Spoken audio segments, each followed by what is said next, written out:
Well, welcome to the channel. Obviously, you're the host of Power of X-Men, Yeah. which is a podcast about the Avengers, yeah? You threw me off there. I was like, no, X-Men. I was, do you know how many times in my head I rehearsed that to make sure I said it properly? Yeah, no, you did it so convincingly. I mean, because we're new friends, so I'm not used to your humor. And also British humor can be very dry too. Oh yeah, oh yeah. There might be a bit of dry humor in here. I do apologize. Um, yeah, can I give you a hot take? We love the Avengers at Power Mm. of X-Men. I don't think Avengers versus X-Men is a particularly well-written story. However, it has aged nicely within the Marvel canon, much like House of M. And so I think all of us just want it adapted in the MCU, which I think we're going to get for Mm. Secret Wars. Oh yeah, definitely. I can see the OG X-Men, and we'll obviously be speaking about them, going against our current Avengers, and that will just be brilliant. Some would even say fantastic, but they're not going to go into that just yet. But obviously, Alan Cumming obviously said about the fact that Nightcrawler fought Mr. Fantastic, so that could be really cool. I I want Alan to have a wonderful comeback to the X-Men Mm. franchise, and I've become obsessed with him recently because, like the rest of the world, I've been watching Traitors, and Mm. he's just so over the top. He's just so emblematic of what I would picture Nightcrawler to be, just like that showstopper, very flashy but like warm and kind Yeah. and a little sassy. So let's see how it goes. I have heard I we can talk offline. I have heard some rumors on the back end. So Ooh. I don't want to spoil anything. I've got it in trouble in the past for spoilers, but I think I have a decent idea of what Nightcrawler's going to be doing. And I'm very excited to have him reprise the role as well because I remember him saying that, the last time he did it, it wasn't the best experience, but now he's in the MCU kind of, you know, with Disney obviously taking over and stuff. He feels a lot more welcome and a lot more, he's enjoying yeah. it a lot more, which is brilliant. And I loved it. He said a quote where he's like, I'm 60 odd and I'm doing all these stunts and stuff. I don't know what I'm doing. And Can, it's just brilliant. can I tell you, isn't it the most heartbreaking thing to hear that the X-Men sets weren't as great as they should Mm, have been? it is. Because they were such groundbreaking movies at the time Yeah. in the early aughts. I mean, we just did not, the superhero genre just wasn't where it's at today. So No. X-Men 1 really, I mean, we're talking Batman and Robin had come out 2 years before. And I love Batman and Robin. This is not an attack on Alicia Silverstone or George Clooney, but the genre was very different. And so Bryan Singer's X-Men really set the bar and gave rise to Spider-Man, the MCU, that I mean, it's horrific what happened, especially to the Oh yeah. actor who played Pyro. Hearing everything that happened to Elliot Page, yeah, that was Brett Ratner's X3. But it is heartbreaking to hear how terrible those sets were because the movies are so enjoyable. Yeah, and they are really fun films. I mean, you go back and watch them and they're just enjoyable. My main memory of the Naughty's X-Men films was X2. I think that's the Yeah. one that I watched, like that disc. If I put that into a DVD player now, I'm pretty sure it'd just spin and nothing would happen. I wore that thing out. I adored X2. X2 was, Yeah. I think, my favorite. Now, I will just say the only gripe I have with the Naughty's X-Men films, which I did speak about it with Michelle, was Yeah. they moved Cyclops out of focus to bring Wolverine in, which I'm not Yeah. complaining because it gave us Hugh Jackman, and Hugh Jackman is Hugh Jackman. But I've always been a Cyclops fan, so having James Marsden Cyclops be kind of reduced a bit was there. You can see, like, there you go. I love Cyclops. I see. I wish I was sitting in my room. I can't sit in my room because the lighting's all weird. But I have the new X-Men '97 figure, and I got obviously all the comics. So obviously my one with Cyclops is I love him as a character, and I really think the X-Men '97 cartoon really brought him back into fruition. Like Ray Chase as the voice, Oh, I and know. oh, Perfect. it was Absolutely perfect. and the scene where he's diving. I said this to Michelle, the scene where he's diving from the Blackbird. and he just goes, see you on the ground. And it's and the optic blast and the landing, proper superhero landing, as Deadpool would say, and then just the classic, just the touch of the symbol. It's so awesome. They Can really brought his character back. can we get into Cyclops? Because I have strong Mm, feels on Cyclops. First of all, we are major Cyclops fans here at Power of X-Men. I fantastic. agree with you. I think one of the what was really shameful in that original trilogy was that Cyclops was sort of sidelined. And Mm, I the part of me that puts on my business hat and understands what was being done at the mm, time. This is when the genre was again very different. Hugh Jackman, this hunky Australian star, of course he's going to get the girl, the love triangle. It's just and Wolverine being oversaturated and being like the flagship X mhm, character. I yeah. understand that. But what a travesty because I thought James Marsden was a really great Cyclops. Mm, Now, talking about X-Men 97, I am so glad they rendered him the way they did because Cyclops in the comic books is a badass. he is a Cyclops, badass. he has such a wonderful character arc beginning. I would argue it begins with the search for Cyclops, or let's say before with the 12, Mm, where he sacrifices himself to save Nate Gray, all the way through to X-Men Disassembled right before the Krakoan Age. You read all of the Cyclops comics within those parameters. You have Cyclops going from the Boy Scout to doubting himself to becoming a good team leader mm. to becoming a figurehead for mutant kind. I mean, and then to a martyr, and then being its last hope. He has had a tremendous growth, and I think people who don't read the comics sort of miss out how great, or they say Cyclops is a jerk because of everything that happened with Mm. Madeline, which I have my own feels on, and I think people miss the point at how awesome of a character and very Mm, layered character mm. that he is. Yeah, when I think of Cyclops, when I think about the comics with Cyclops, one scene comes into mind. It's that massive page spread where he's just going, get up. Oh, is it stay off my lawn or something? And the Sentinel, and Yeah, it's just the big red an astonishing splash. X-Men. It's Yeah, oh my the John gosh. Cassidy art, and then Yeah, Wolverine says every so I often, can "I see remember what, why yeah, you're I can doing it." see why you're the leader of this team. And it's like, yeah, because he could kill everyone. Yeah, no, I mean it's Whedon, and listen, I mean Whedon again, a very problematic individual, and I've interviewed Whedon before, so I can say Mm. firsthand he's a big jerk, but he is, but he wrote a really good Cyclops that was Mm. very internal, and I think when Morrison left New X-Men, they had specifically said in an interview, whoever inherits Cyclops next, I want them to take care of Cyclops, Mm. because at the end of New X-Men, Cyclops very much wasn't the leader we have today. He was still in Mm. a transitionary period. I mean, Jean had died. He walked away from Emma, and had it not been for Jean resetting the timeline, they wouldn't have been together. So Mm. Morrison gave us a really great Cyclops that Whedon could then inherit. But yeah, It is It is a shame, I think, when comic book characters are passed on to a different writer and the writer does something to them and changes them or changes a part of their character. I mean, the X-Men have obviously an extensive history. They've had a history where it's spanned over decades. So there is going to be changes in characters. There's going to be things that people don't like or agree with. It's with any superhero, there's that. Like Spider-Man's a big one where there's that many people that helm Spider-Man.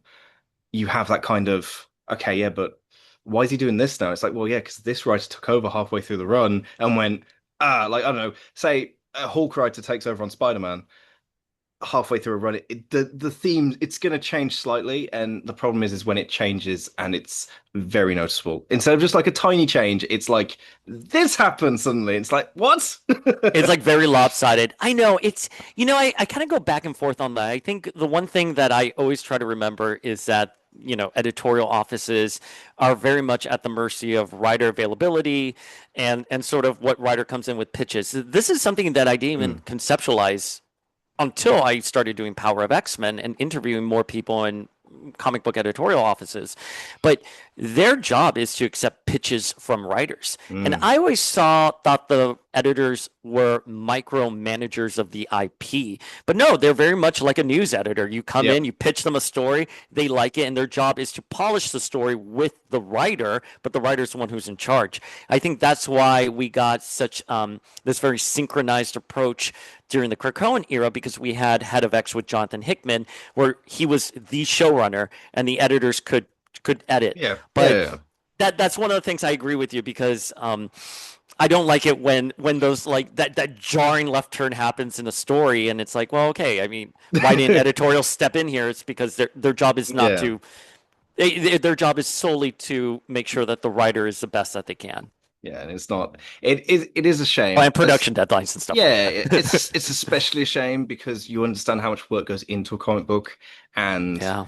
I mean, doing this, speaking with people who run comic books and speaking to editors and stuff like that, you realize how many people go into making a book that we love, and it's really been quite eye-opening for myself. Obviously, when you're a kid, you pick up a comic book, you read it, you go, "Oh, that was brilliant," is it the same as a book where it's got like an author or maybe two and then an editor? No, you've got layers, you've got colorists, you've got inkers, you've got pencilers, like, writers, letterers, editors. It's honestly, it's genuinely fascinating learning what goes into a comic book. And then you realize why there can be left turns because you might pick up a different artist and then the art style changes and things like little things that change but make a Yeah. big impact on the story.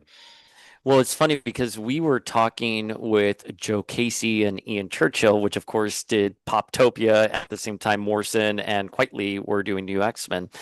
And Joe Casey had a vision for the story, and Mm. obviously they were very different from what Ian Churchill was thinking of. So if you read those first few issues of Poptopia, for example, which we reviewed on Power of X-Men, we we noticed it was such a jarring change in the story when it was just the art. The writer stayed the same, but the artist changed, and it was a circumstance outside of anyone's control, because Ian Churchill was like, listen, this wasn't what I had envisioned when I thought I was going to be doing the X books. I thought I was going to be doing like Juggernaut fighting Colossus, very big, colorful spreads. Yeah. Instead, it's dark and gritty. Chamber is like half naked. And who's the sugarcane? Like, so it's interesting to see how all that it's a business, and I Yeah, always try to remember that when I may get a little angry. I don't get angry, but I think we get critical, we do. and Yeah. I can definitely get into the nuts and bolts of things, because sometimes you're like, but why did Yeah, you do why did that? this happen? What was the creative decision behind making that a thing? Yeah. And it's one of those things, because like you want to have a constructive conversation when Mm. you're, as you know, now that you have Yeah, a platform to speak, you want to give honest feedback, because you in so many ways care for these characters, care yeah, for this IP. However, there is a segment of fandom, and this isn't just Marvel or X-Men, it's all across all fandoms, where there's a reaction to news in lieu of just let the story simmer. You know what I mean? And so your voice kind of gets lost in there, and then you get frustrated. It's a cluster of insert it's bad word, it's a but brilliant. I want to say circle, but it's not a circle. It's like a weird hexagon that has 15 sides. this is true. But I will tell you something. I have been arguing the same points, the same style of conversation since 1996 on AOL keyword Marvel, and on those message boards there. The conversations, the fandom, the way we react to news is still the same. So. I will speak obviously when I will speak on the fact that you said about reacting to news because when Avengers Doomsday was announced and they started doing those chairs, I have spoken about this before, but I didn't sit there 8 hours of time watching the camera slowly pan. I just waited for the updates and then I put out my opinion and went, "Oh my gosh, this is awesome." I did not complain about anyone. The only complaint I had was it kind of spoiled Thunderbolts. That was my only complaint Yeah, because it yeah. showed That the Thunderbolts cast. Spoiler if you haven't seen it. I, I definitely waited on some of them. I mean, I kind of like, as you know, as you continue to grow, you'll get sources, you'll get contacts, and they'll help you when you're planning your content. Let's just say it like that. But I genuinely love the hype that Mm, like Endgame and Infinity War brought to pop culture. So I'm happy to partake in staring at chairs all afternoon, especially if I have no, I'm not above that. But it's just like the best use of everyone's time. It was And brilliant. it's, we just live in a world where people just get angry about everything. So, but, Yeah. it was fun. I have been so sad recently with like the MCU because I thought Thunderbolts was a great I movie. loved I Thunderbolts. love Thunderbolts so much. I'm a huge Sentry fan. I thought Ironheart was fun. I can't, have you seen Ironheart? I've seen Ironheart. Okay, okay. For folks at home who haven't, here's a quick spoiler, I'll say it spoiler, again. spoiler, spoiler, Spoiler, spoiler, spoiler. spoiler. Mephisto finally Mephisto, yeah! shows up at the end. And And the reflection in the in the spoon. reflection. And by the way, so we started Power of X-Men during WandaVision. And so Mm. that's sort of the gas in our engine. We went from something like 500 followers to like 10,000 by just covering WandaVision. So I'm very grateful to Mm. WandaVision. But the only thing I heard about during WandaVision was Mephisto, Mephisto. Mephisto. Even my 75-year-old boomer dad is like, so you think Mephisto's going to show up? Because that's how invested he was. And now that Mhm. Mephisto, played by Sacha Baron Cohen, which is Oh, perfect casting, phenomenal casting. has finally showed up, no one is talking about. I haven't even gotten spoilers on my feed for it, and I typically get spoilers here and there, and Mm. no, it feels like no one cares. So I'm very I saddened. know Hopefully, it's Doomsday and yeah, Secret Wars can bring that fandom back. because I love Mephisto as a character, and he mentioned there's five other characters. There's five other people that have done contracts. A lot of people are saying Valentina did one, and Hmm. the item was the serum that she gave Sentry, which I like that theory. That's a good theory. There's others out there. I can't think of them off the top of my head, but there's a few people. Kingpin was one Mm. of them, where he came back from something that he should have died from. And then, yeah, there's lots of different bits. And I love Mephisto as a character. I love the multiple stories you can get through Mephisto. And I love the fact that Sacha Baron Cohen is playing it because he's such a versatile actor and he can bring a certain charm to it that I don't think other actors probably could because he has that, I don't want to say slimy feel, but he has that kind of, you know what I'm trying to say? Like Yeah. you'd see him in the corner of a pub selling DVDs. That's kind of, It was like bootleg yeah, DVDs. hey, you want to buy Spider-Man 3? Okay, first of all, I did buy Spider-Man 3 in the financial district back in the day. I knew that. Honest, I knew that. I and did my research. yeah, yeah, and the Fantastic Four: Rise of Silver Surfer. Oh my gosh, I was like obsessed with that movie, Oh, and I love the Fantastic Four. I went down to the financial Battery Park and I looked for them selling the DVDs. And like, you pop in the DVD and it's a shaky camera, some guy just sitting down, Some like, writing at the yeah, bottom. yeah, or yeah, it's a different language with subtitles. But Hmm. yeah, I know what you're saying. Like Sacha Baron Cohen just, I think what I think is very smart when you're doing a devil character is that the devil isn't a liar, the devil isn't deceitful, the devil's charming, the devil tells you the Mm. truth. That is Yeah, the danger of that sort of, you know, Machiavellian archetype. So yeah, I no complaints. But I again, my point being yeah. that I can't believe no one is talking that we It's finally not. have gotten Mephisto. And again, Ironheart. I can make some notes on pacing, but it's not Secret Invasion. It's a really well done show, What's and Secret Invasion? exactly. It's a comic book, isn't it, that they released? They've never adapted that. Never, never, never. Come on, let's do it again. I don't want people to come at me when I say this. Secret Invasion was good. That's it. It was Wait, good. do you mean the show or do you mean the comic Oh, book? the comic book was absolutely phenomenal. I loved the You thought the comic book. comic book was So, phenomenal? right, I now Oh. okay. So I No, am it's okay if you do. no, I am a gigantic Fantastic Four fan. Okay, fair I enough. love Fantastic Four. I actually, you know what? I can do this. Let's There you see. go. What are There you you gonna go. do? Let's see. Let's see. Oh Boom. wow. Wow. Wait. Boom. Okay, Wait, I'm gonna have some follow-up questions for you. wait. Because Human Torch, and here's the thing. Wow.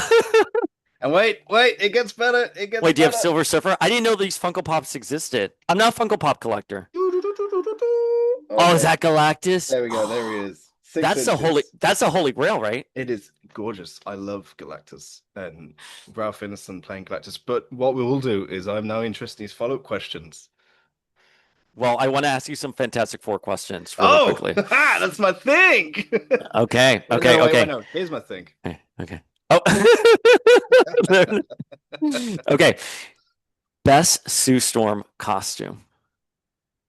Oh, okay. Okay. Wow. That was a good question.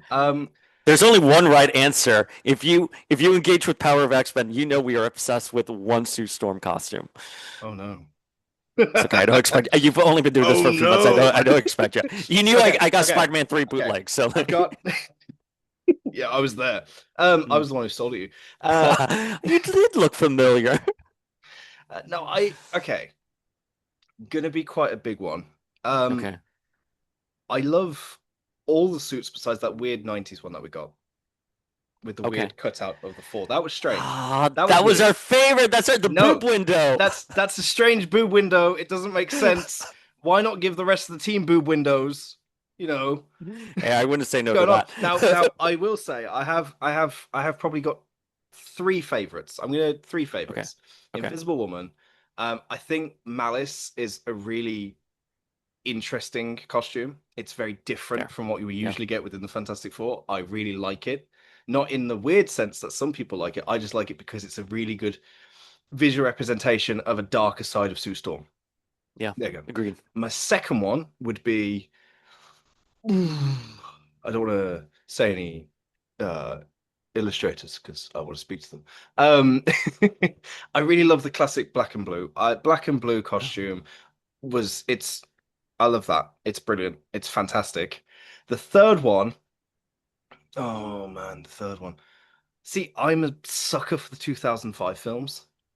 Oh, I am too. I love those films, and I actually met Ewan Grufford and Michael Chiklis, Oh, wow. and that was like the best. It's Yeah. it's a big thing for me. We don't get a lot of Fantastic Four things. When we do, they get brutally murdered. We had things like Multiverse of Madness, where it really made me crave spaghetti. We had I, what did you think of John Krasinski as Reed? Finally, I mean, because he and Emily mm, Blunt were for such a long time the fan cast, and we finally got it. And I am not a huge Mr. Fantastic stan. I like Mr. Fantastic, but I will say I was a champion for that.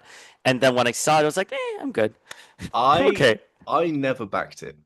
Oh, interesting. So I love John Krasinski. I think he's a phenomenal actor. I fell in love with him as Jim, and in The Quiet Place, he's really excelled as an actor and director. Hmm. To me, I don't think he works as Mr. Fantastic. I can see the vision. I can see the vision, not Paul Bettany, but I can see the vision with John Krasinski being Mr. Fantastic. I can see that, and I can see him and Emily Blunt. I can picture it in my mind, but I just don't think it works. I think it's a good fan cast, but that's where it should stop. I like the fact that Marvel gave it to us. They were like, yeah, you know what? Here's a little bit of platter. Enjoy this. Eat your meal. Shut up about it.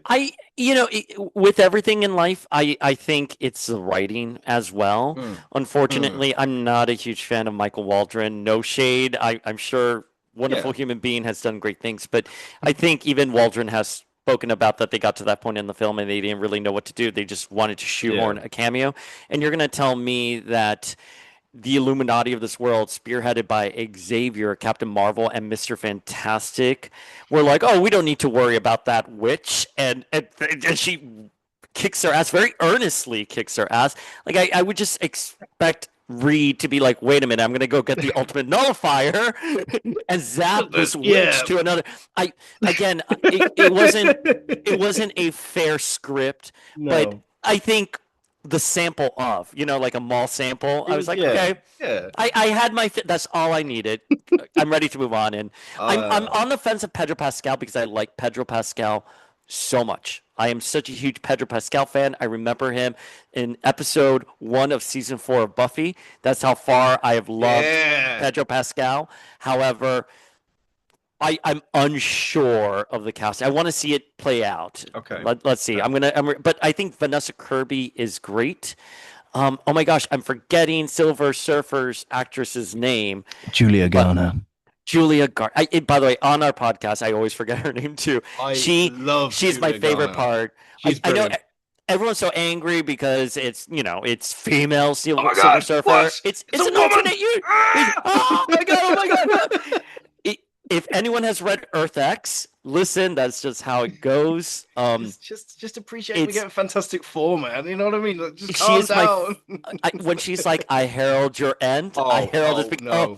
I mwah, just mwah, the it's the chills. way she says it. It's Yeah. so it's the pause, it's the I herald his beginning, and it's like I herald your end, and it's I herald, and it's just that pause and it goes Lactus. It's Lactus. And like, it's like the way she says oh, it. and It's like she's I've just just crapped my yeah, pants. yeah. I've just. Right, X-Men. Let's talk about X-Men. Go So for it. obviously, I'm presuming your favorite X-Men is Cyclops. Well, no, it's Nate Gray. Oh, I see. I Nate love Gray. that. I love Nate how Gray. we Nate Gray. spoke like about Cyclops for like half an hour, and it's actually not. I love it. Well, I am. I think Cyclops is such a great character, and I have not been presented with an argument that Cyclops is not a great character, so I'm very impassionate about it. The big thing that people always cite is Madeline Pryor when he left Madeline Pryor, to which I say you're absolutely right. That was a horrendous act. However, Cyclops, Madeline Pryor, and Jean Grey are all victims of Mr. Sinister. And Mr. Sinister literally stole genetic sample from Jean Grey, cloned her against her will, created Madeline, totally gaslit Madeline, created her just to be a tool to create a child, completely robbed her of agency, but also Sinister stalked Cyclops when he was a young boy at an orphanage after he lost his parents and his brother, and then cloned his dead lover and sent her to him just to mate. And then Jean came back to life. So poor Cyclops is also situation. I'm not excusing his actions for leaving Madeline, but at the same time, there was someone else pulling the strings behind the scenes. So and also, I'm a big fan of Nate Gray and Madeline Pryor, which is awful. You could not get away with that story in today's world. But No, I no. think, Nate, I read Nate at just the perfect age for me because when I came to X-Men, Jubilee was just a tad bit older. Like she was just like Mm. your older sister that you couldn't really hang out with.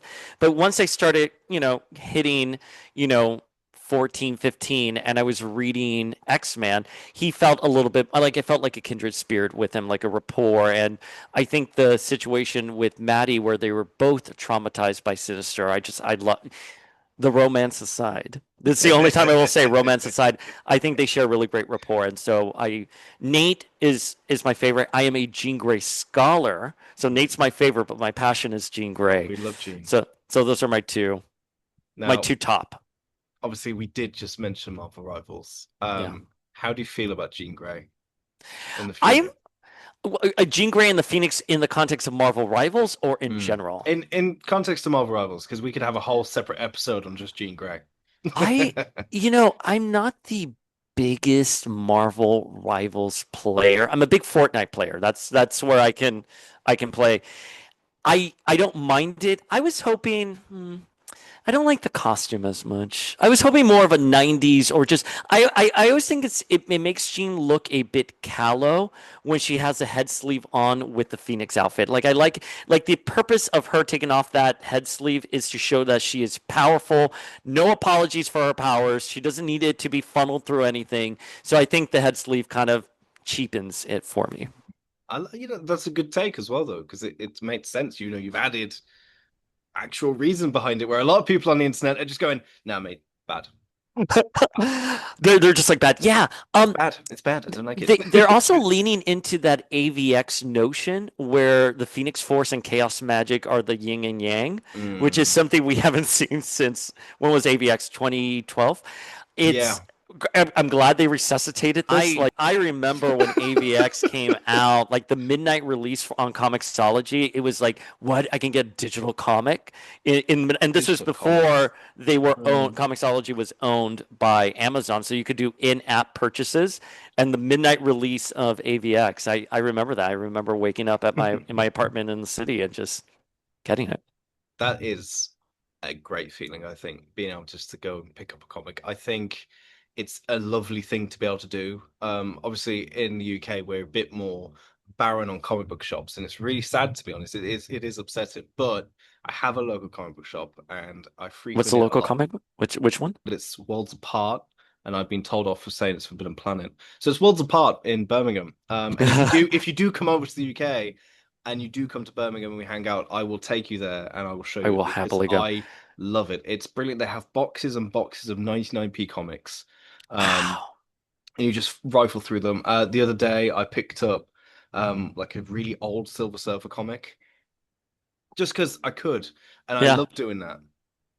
And the newer comics as well. I mean, I on day one got the Death of the Silver Surfer. It's a very full story. I love Norman Rad. I think the Silver Surfer's a really complex character because sometimes he's like, well, I'm doing this because I want to, and he's like, well, I'm doing this because I'm under Galactus control, and sometimes he's just like, I'm doing this because why not?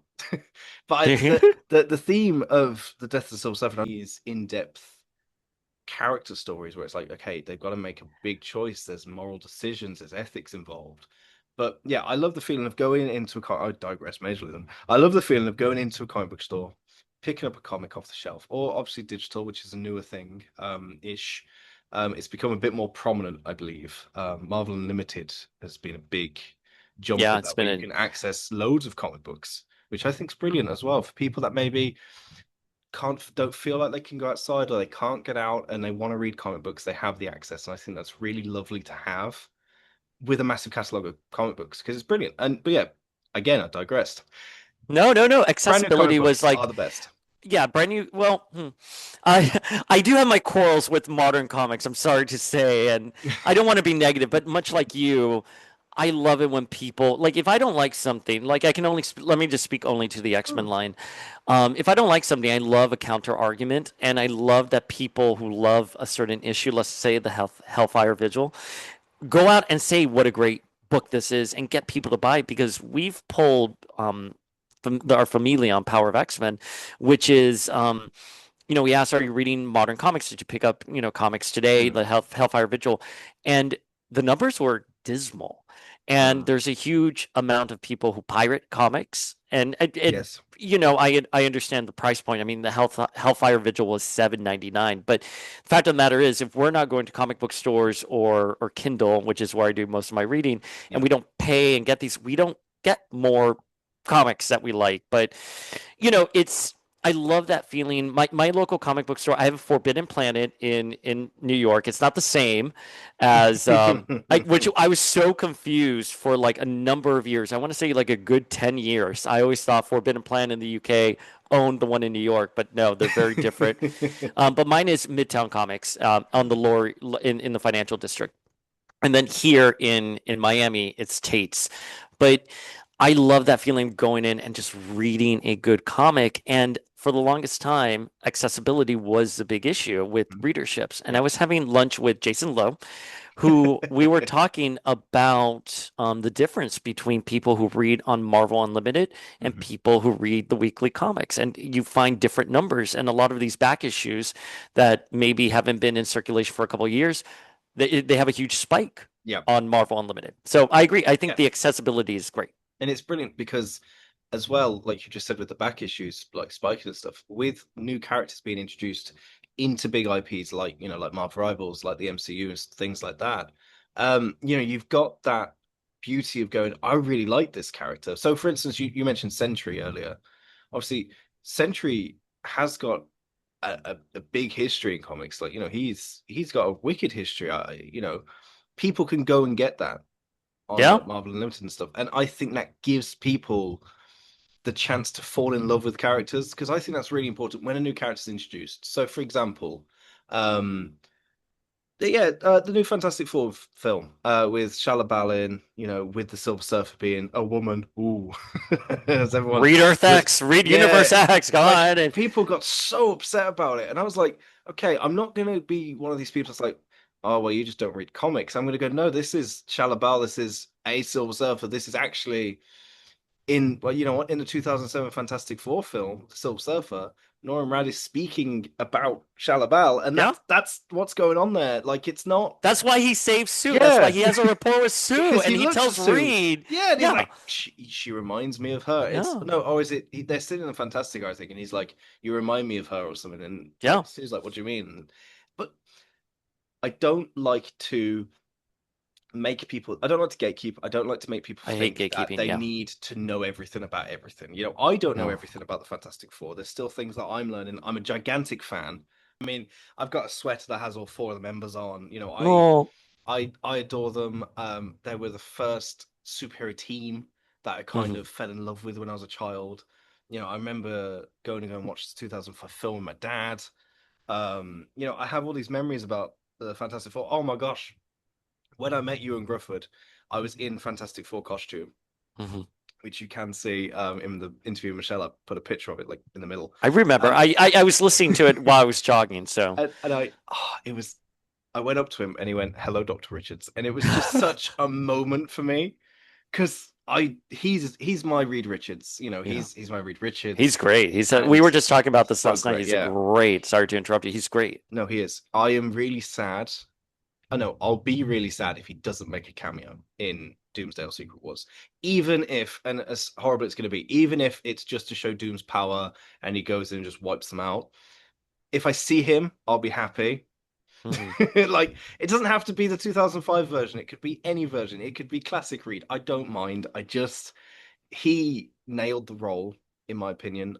He really did give it that charisma, but also that kind of smart person. And what I love is when people go, "Well, Reed's really distant and hates Sue," and it's like, no, Reed's a loving husband. He's just Reed.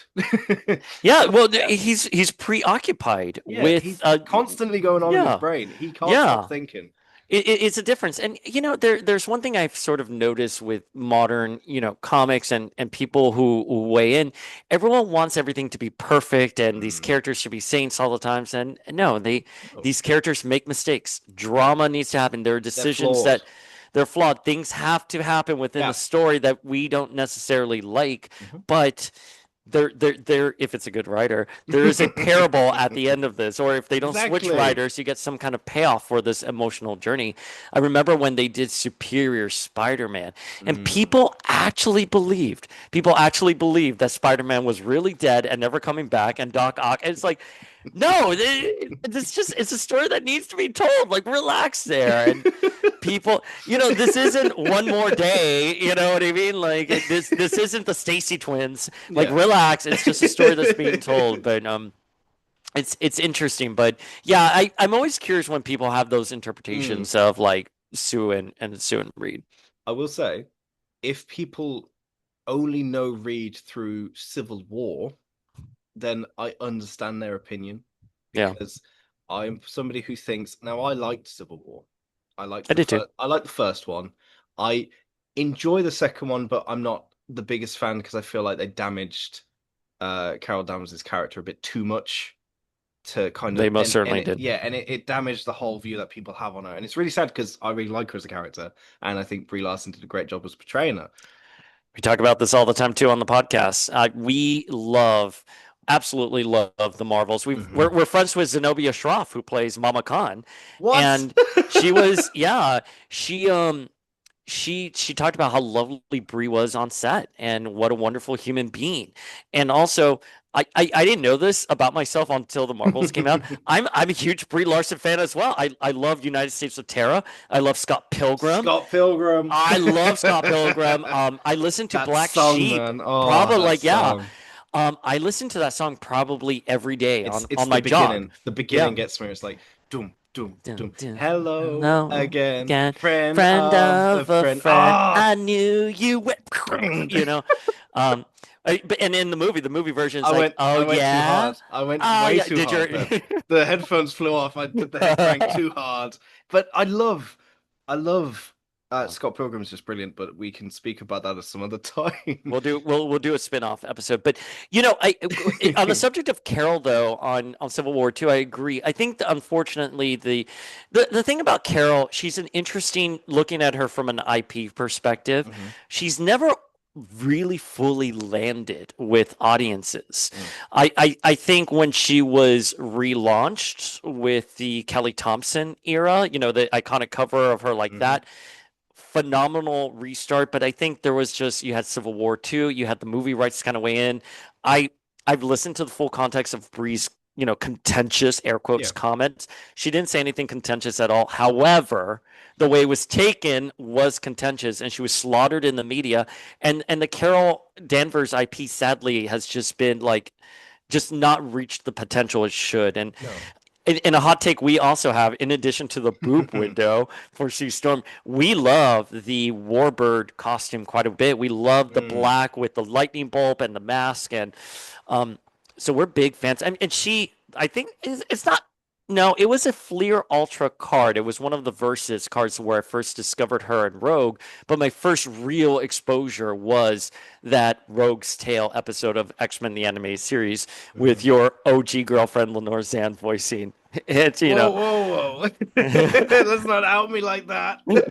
She was so with Lenore's Rogue, obviously watching it as a kid, it was just the I think it was the Southern accent. That's Yeah. that really, and it's Rogue. Rogue is a really fun character. And I remember I've watched it back, obviously being an adult, before I watched X-Men 97. I watched it back and I realized, yeah, this cartoon was awesome. Yeah.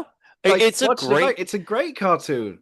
Well, it's so funny because, one of the conversations running like an X-Men community, that you kind of see is that people talk about how politicized the X-Men are and, weighing in on like X-Men 97. And here's my hot take. I think X-Men 97 is a bit more careful with whatever, messaging they're putting out there versus the original series. The original series goes Hmm. hard. Hmm. Jubilee looks Yeah. at the Friends of Humanity and she goes, "Why do you hate us? What did we ever do to you?" And Creed looks at her and says, "You were born." And it's like, It's just like, oh my God. and the opening credits, I'll never forget this as a kid. Jubilee's running from humans who want to murder her, and she's Hmm. grabbing onto the chain link fence, and her eyes are full of terror. I mean, it's Yeah, it's so. horrible. But people start going, I don't know whether you've seen this, and I don't know what your take is on this. It's quite controversial. Let's hear But it. Let's hear it. so people that are moaning that obviously the new X-Men films are going to be, in quotation marks, there's a lot of people using these days, woke, and it's going to be a film where they speak about discrimination. Yeah, And my thought is, yeah, it's the X-Men. Their whole thing is humans don't like mutants. That's their thing. You're born different, you're segregated, you're hated. That's the point. They're to send a message across. And people are like, well, no, it's different. How? yeah. How is it different? Well, it's interesting because I mean, first of all, when you talk to, you should also have Eric and Julia Lewald, who were the showrunners for. Well, Eric was the Oh, showrunner, Julia was the head writer, one of the big writers for X-Men the animated series. But they talked about how in those first two episodes, they waited to introduce Magneto because they wanted to show that the real villain of the X-Men franchise was the U.S. government, who had yep. created these mutant hunting Sentinels. But we've spoken with a lot of people about the mutant metaphor and sort of what it meant and all that stuff. And I think it's preposterous for anyone to ever think otherwise with the X-Men IP. But we were talking to Scott Lobdell. We talked to him regularly, but one of the things that he was talking about with the X-Men that made him really special, as opposed to like the Avengers or the Fantastic Four, was that anyone on the X-Men could be discriminated against, no matter Yeah. who you are. Just because you were born a mutant, you are not absolved of this No. discrimination from humanity. And I think that's such a beautiful, empowering message. And I think people, at large sort of forget that, but it's the times we live in. Yeah. Right. It's Yeah. just everyone's angry about something. You can't even buy a Nintendo Switch 2 without it being a contentious, like Yeah. it's, It's a strange current world we live in. I'm hoping, it kind of eases up, and there's Yeah. so much darkness and sadness in the world. Yeah. And again, when it comes to comic books, I think that's why a lot of us enjoy them, because it's a distraction from, I'm not saying that we ignore things that are going on, but it's a distraction to kind of go, right, let's read about superheroes. Let's go and watch a film about a retro 1960s world. And you've Yeah, got, I agree. And it's, I think the escapism is something that I will also say that I think should always be an element in the mm, franchise to play the other side of the conversation. I do think some comics can be extremely message heavy in today's world. yeah, I think we need those messages. That's just my personal opinion that messages are those messages important. need to be out there. But I can understand where it's like, hey, I just want to watch something and check out.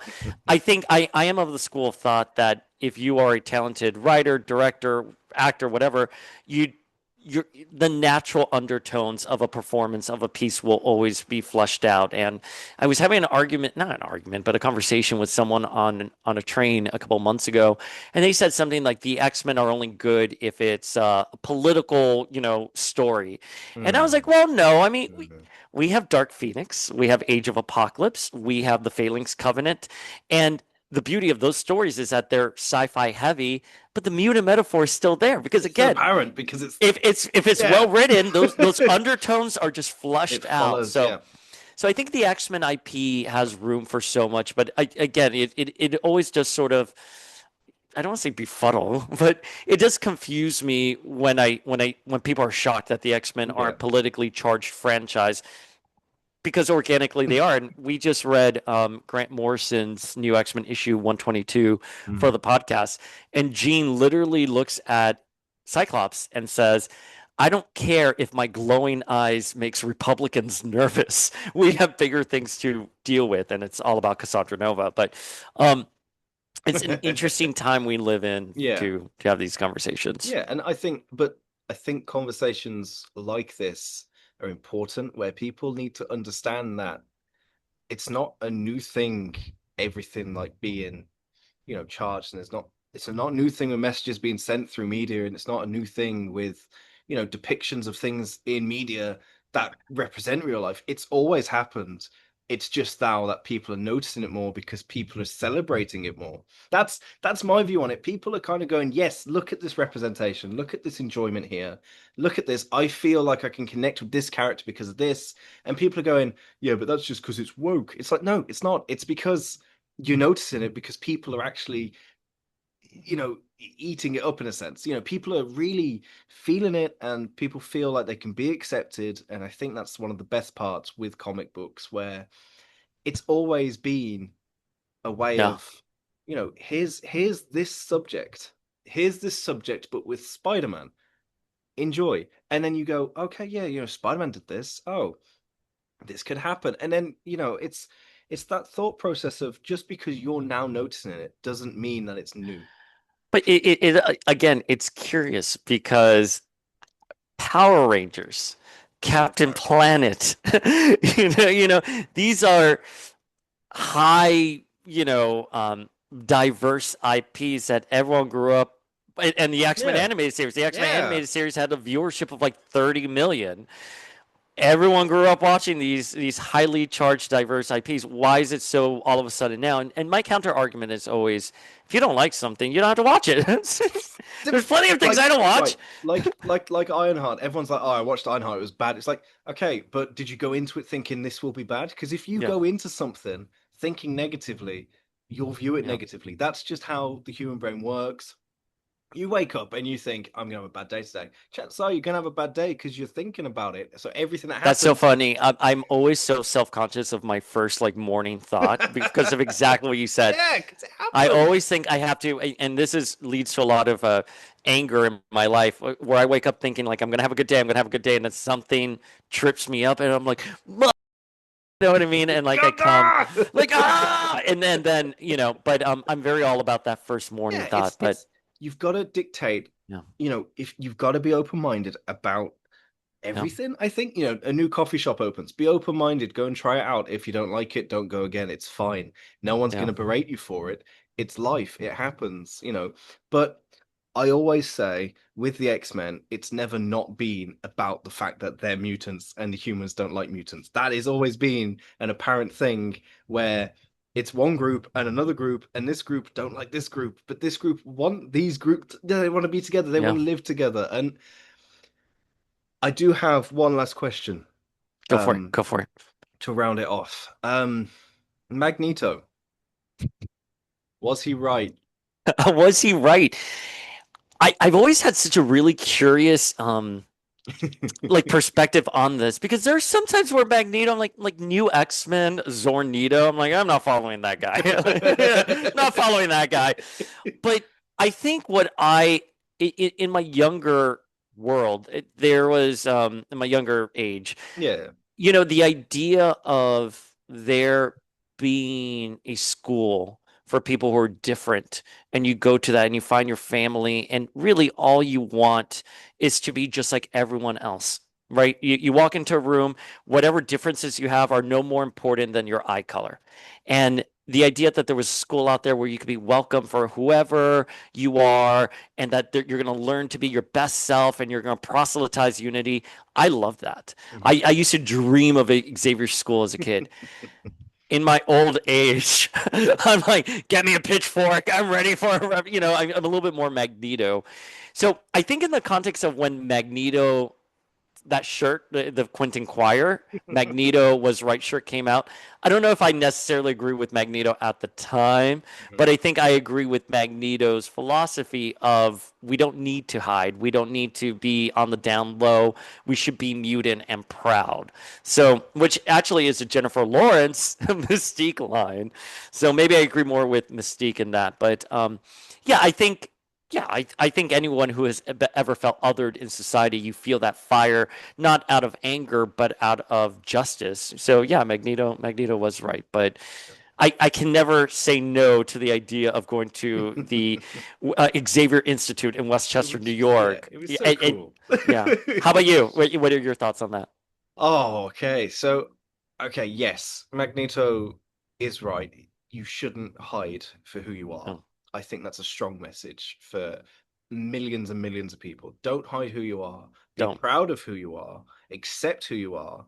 And if people don't accept who you want to be or you are, and you feel like you are in yourself, screw them.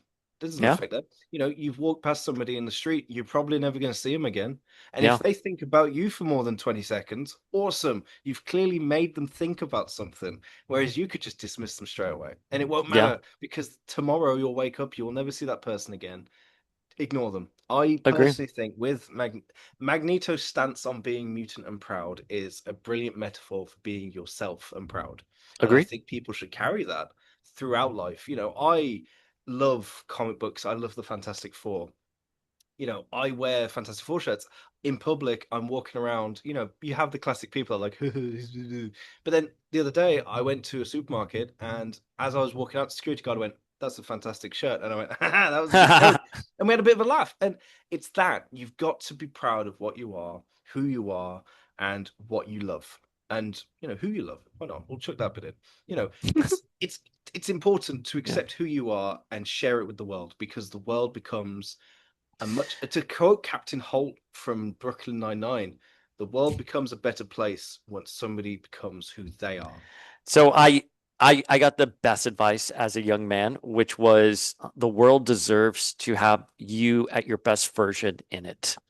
And I agree. 100%. So, Yeah. so yeah, I agree. So Magneto is right for those causes, but just not in the context of New X-Men, where, I think the theme of New X-Men, though, where that original slogan came in, at the end of New X-Men, Xavier looks at Magneto and it's like, listen, there's a whole new generation with their own ideas. Perhaps it's time that we take the back seat and we let this new generation come into their own. And I love that Yeah. again. But yes, I mean, on the blanket, Magneto was right statement. Absolutely. Yeah, 100%. And I'm glad that you agree because I Can you sometimes look imagine if at I was people. like, no? If people say no, I'm like, Mm.